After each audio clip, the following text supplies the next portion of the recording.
আমরা একটা আলামত পাই, একটা চুড়ি, ইমিটেশনের চুড়িকে আগুন দিয়ে টেস্ট করা হয়, পোড়ানো, কিছুটা পোড়ানো, অর্থাৎ এটা গোল্ড নাকি ইমিটেশন এটা প্রমাণ করার জন্য তারা এখানে এটা পরীক্ষা করে, আগুনে পুড়িয়ে পরীক্ষা করে।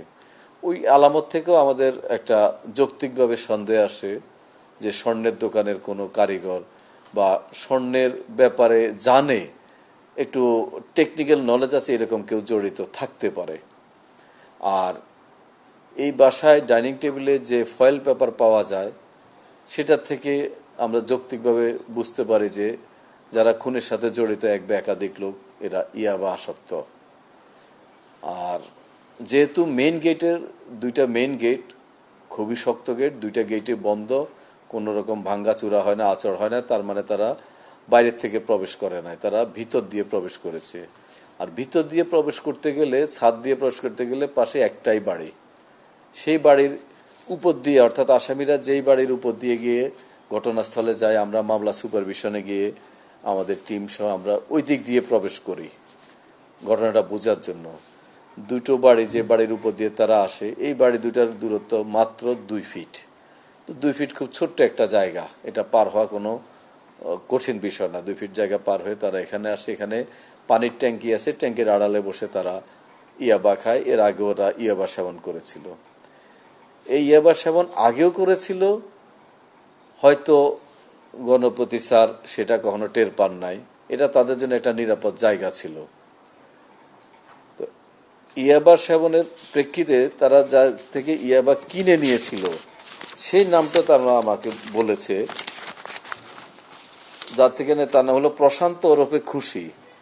মুগ্ধর বাসার সামনে তার বাসা, যে আসামি মুগ্ধ দাস, মুগ্ধ দাসের বাসার সামনে প্রশান্ত ওরফে খুশি। পরবর্তীতে আরেকটা জিনিস জানতে পারি, ইয়াবা ব্যবসায়ীর কাছ থেকে তারা বাকিতেও ইয়াবা কিনতো, টাকা না থাকলে তারা বাকিতেও কিনতো। এর আগে তারা ইয়াবা কিনতে গিয়ে তাদের বাটন ফোন সেখানে বন্ধক রাখে। এই ঘটনার পরে তারা যে টাকা পায়, 3,500 টাকা সম্ভবত ওদের ভাগে পড়েছিল ক্যাশ টাকা, সেই টাকা দিয়ে ওই মোবাইল ফোন ছাড়িয়েও আনে ওরা খুনের পরের দিন। অর্থাৎ মোবাইল ফোন ওই ইয়াবা ব্যবসায়ীর কাছে বন্ধক ছিল। এর মধ্যে আমি একটা জিনিস বলবো, এই যে একজন ইয়াবা ব্যবসায়ী মহল্লায় ইয়াবা ব্যবসা করতেছে, আমাদেরকে কিন্তু এই তো ঘনবসতি হওয়া সত্ত্বেও কোনো মহল্লার কেউ কখনো জানায়নি যে এখানে ইয়াবা ব্যবসায়ী আছে, আপনারা একটু আইন প্রয়োগ করেন। ধরেন আমরা বারবার কিন্তু সমাজের সবাইকে বলছি, আমি রাজনৈতিক দলগুলোকেও বলবো, রাজনৈতিক দলগুলোর টার্গেট থাকে জনকল্যাণ, জনকল্যাণের জন্যই কিন্তু রাজনীতি। রাজনৈতিক দল একটা, কিছু রাজনৈতিক দল আছে বিরোধিতা করার জন্য বিরোধিতা করে, সবার বিরোধিতা করতে হয়, সেজন্য পুলিশের ভালো কাজেরও বিরোধিতা করে। তারা আমাদের এই কাজটাকে, এটারও বিরোধিতা করেছে। যাই হোক, এটা বিরোধিতা, সবাই তার প্রশংসা করবে না, কেউ বিরোধিতা করবে, এটা মেনে নিয়ে আমরা কাজ করি। পুলিশের কাজ থ্যাঙ্কসলেস জব বা ধন্যবাদবিহীন কাজ, এটা ধরে নিয়ে আমরা কাজ করি পেশাদারিত্ব দিয়ে, সর্বোচ্চ পেশাদারিত্ব দিয়ে। আমি রাজনৈতিক দলগুলোর কথা এটা বললাম, বিভিন্ন রাজনৈতিক দল, সামাজিক সংগঠন আছে, তাদের মহল্লায় মহল্লায় কমিটি আছে। এই কমিটিগুলোরও কিন্তু একটু দায়িত্ব আছে মাদক নিয়ন্ত্রণে, মাদক অপরাধ নিয়ন্ত্রণে। ওনারা নিজেরাও কমিটি করতে পারেন, আমাদেরকে জানাতে পারেন, মাদকদ্রব্য নিয়ন্ত্রণ অধিদপ্তরকে জানাতে পারেন। এরা কিন্তু জানায় নাই। আমি আপনাদের মাধ্যমে আমি সমাজের সকল স্তরের লোককে অনুরোধ জানাবো, আপনারা কিন্তু এগিয়ে আসেন। আপনারা আপনাদের বিভিন্ন জায়গায় মহল্লায় ওয়ার্ডে কমিটি আছে, তাদের মাধ্যমে আপনারা মাদক নিয়ন্ত্রণে এগিয়ে আসেন।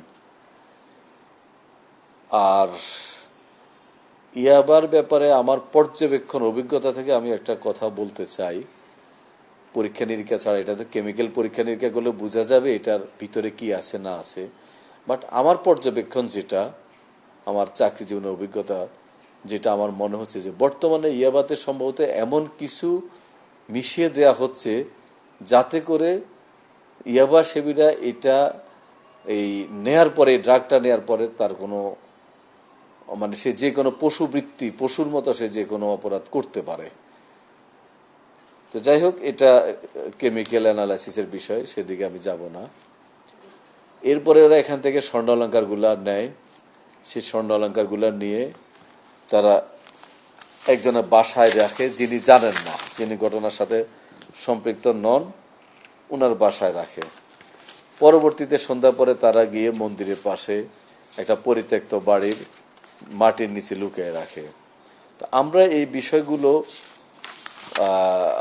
বিভিন্ন আলামতগুলো সংগ্রহ করে পারিপার্শ্বিক অবস্থা বিবেচনা করে আমাদের বিভিন্ন যে সোর্স আছে, বিশেষ করে আমি ধন্যবাদ জানাবো আমাদের ডিবি টিমকে। ডিবি টিম তাদের নেতৃত্বে অসাধারণ কাজ করেছে।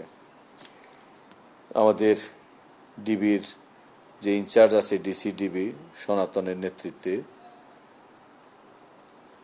আমরা আমাদের শুভাকাঙ্ক্ষী রিটায়ার্ড পুলিশ সদস্য বা আগে রংপুর মেট্রোতে কাজ করেছেন, এখন অন্য কোথাও চাকরিরত আছেন এমন পুলিশ সদস্য, এদেরকে আমরা বিভিন্ন সময় তথ্য সংগ্রহে তাদের হেল্প চাই। তাছাড়া সমাজের বিভিন্ন লোকজন, রাজনৈতিক ব্যক্তিবর্গ, সবার কাছে আমরা হেল্প চাই। এই ঘটনার পরে আমরা বিভিন্ন জায়গায় কথা বলি যে কারো কাছে কিছু তথ্য থাকলে আমাদেরকে দিন। এর প্রেক্ষিতে আমাদের কাছে একটু তথ্য আসে ডিবির মাধ্যমে যে সম্ভবত তার পার্শ্ববর্তী বাসায় যে আছে সে মুগ্ধ দাস এবং তার পাশের বাসা যে লাগোয়া বাসাটা, সেই বাসার যে আসামি সিদ্ধার্থ দাস, সিদ্ধার্থ দাসেরটাই আমাদের কাছে প্রথম তথ্য আসে। এ দুজন জড়িত থাকার সম্ভাবনা বেশি। তখন আমাদের টিম সিদ্ধার্থ দাসের বাসায় যায়। আমরা খোঁজখবর নেই সিদ্ধার্থ দাস ইয়াবা আসক্ত। তাহলে যে ফয়েল পেপার পেয়ে গেছে সেটার সাথে একটা মিলে যায়। আবার সিদ্ধার্থ দাসের প্রফেশন যেটা স্বর্ণের দোকানে কারিগর, সেখানেও একটা সম্পৃক্ততা, একটা যোগসূত্র চলে আসে। সিদ্ধার্থ দাস এবং মুগ্ধ দাস একসাথে চলাফেরা করে, তারা পরস্পর কাজিন, আত্মীয় স্বজন।